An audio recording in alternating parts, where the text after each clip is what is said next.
राधे राधे दोस्तों, आज हम इस वीडियो में आपको बताएंगे कि गुरु पूर्णिमा क्यों मनाते हैं। पौराणिक कथा सुनिए।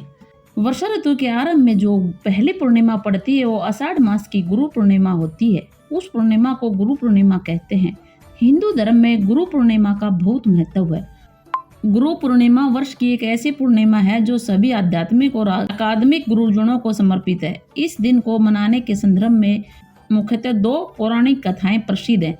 पहली कथा के अनुसार 15,000 वर्ष से भी अधिक समय पूर्व सभी धर्मों से भी बहुत पहले योगी आदि योगी हिमालय में प्रकट हुए। ये योगी कोई और नहीं, स्वयं भगवान शिव थे।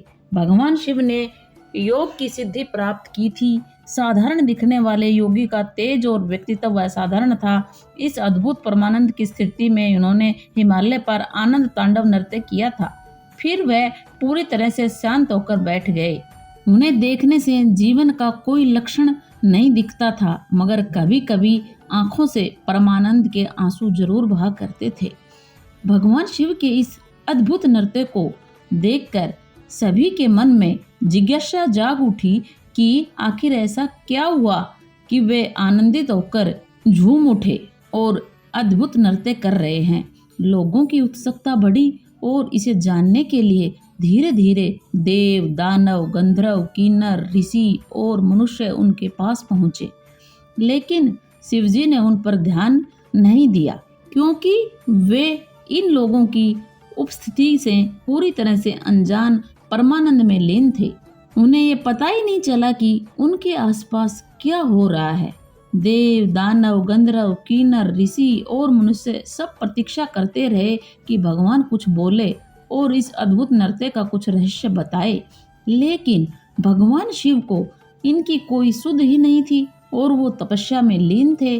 धीरे धीरे सब लोग पलायन करने लगे, क्योंकि शिवजी की तपस्या लंबी होती जा रही थी और वो तपस्या कई साल तक चली। लेकिन उनमें से 7 महानुभाव ऐसे भी थे जो उनके इस नृत्य का रहस्य हर हाल में जानना चाहते थे और वो अंत तक रुके हुए थे। लंबी प्रतीक्षा के बाद जब भगवान शिव ने आंखें खोली तो उन्होंने शिवजी से उनके इस नृत्य और आनंद का रहस्य पूछा। शिवजी ने उनकी ओर देखा और फिर कहा, यदि आप इस प्रतीक्षा की स्थिति में लाखों साल भी गुजार देंगे तो भी इस रहस्य को नहीं जान पाएंगे, क्योंकि जो मैंने जाना है वह क्षण भर में बताया नहीं जा सकता और न ही उसे क्षण भर में पाया जा सकता है। वह कोई जिज्ञासा या कौतूहल का विषय नहीं है। ये 7 लोग भी हठी और परिपक्व थे। भगवान शिव की बात को उन्होंने चुनौती की तरह लिया और वे भी शिव के पास ही समाधि में लीन हो गए। उनके आग्रह को देखते हुए आदि योगी ने उन्हें आरंभिक साधना की दीक्षा दी। उन्होंने पूरे 84 वर्षों तक पूरी एकाग्रता से साधना की और इस दौरान आदि योगी ने उन पर बिल्कुल ध्यान नहीं दिया।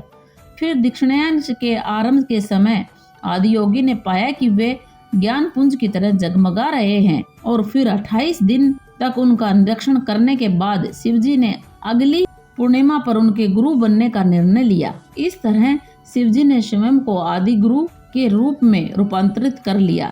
तभी से इस दिन को गुरु पूर्णिमा कहा जाने लगा। दोस्तों, कांति सरोवर के तट पर आदि योगी ने अपने पहले 7 शिष्यों को योग विज्ञान का प्रतिपादन आरंभ किया तथा शिक्षा और दीक्षा देकर उन्हें भी उसी तरह से आनंद को प्राप्त करने के लिए प्रेरित किया। वही 7 शिष्य सप्तऋषि के नाम से जाने लगे। इन सप्तऋषियों ने शिव से ज्ञान लेकर उसे अलग अलग दिशाओं में फैलाया और दुनिया के कोने कोने में शैव धर्म, योग और वैदिक ज्ञान का प्रचार प्रसार किया।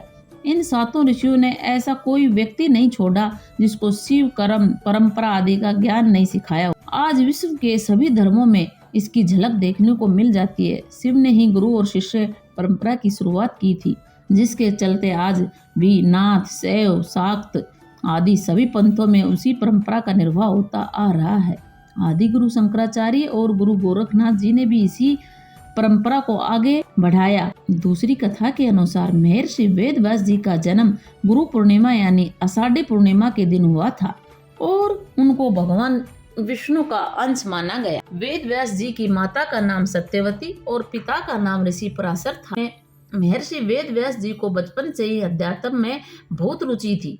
एक बार उन्होंने अपने माता पिता से प्रभु के दर्शन करने की इच्छा प्रकट की और वन में तपस्या करने की अनुमति मांगी। वेद व्यास जी की इस बात को सुनकर उनकी माता ने उन्हें वन जाने को मना कर दिया। माँ की इस बात को सुनकर वेद व्यास जी वन जाने की हट करने लगे। वेद व्यास जी के हट करने की वजह से माता सत्यवती को उन्हें वन जाने की आज्ञा देनी पड़ी। वन में जाकर वेद व्यास जी कठोर तपस्या करने लगे। इसके पुण्य प्राप्त से महर्षि वेद व्यास जी को संस्कृत भाषा में प्रवीणता हासिल हुई। इसके बाद उन्होंने वेदों का विस्तार किया और महाभारत 18 महापुराणों सहित ब्रह्म सूत्र की भी रचना की। लोगों को वेदों का ज्ञान देने की वजह से आज उन्हें गुरु पूर्णिमा के दिन प्रथम गुरु के रूप में याद किया जाता है। दोस्तों, वेद व्यास जी को अमरता का वरदान प्राप्त है। आज भी वेद व्यास जी किसी न किसी रूप में हमारे बीच मौजूद हैं। यदि आपको ये पौराणिक कहानी अच्छी लगी हो तो वीडियो को शेयर करें, लाइक करें और चैनल को सब्सक्राइब करना ना भूलें। जय श्री हरिदास। राधे राधे। धन्यवाद।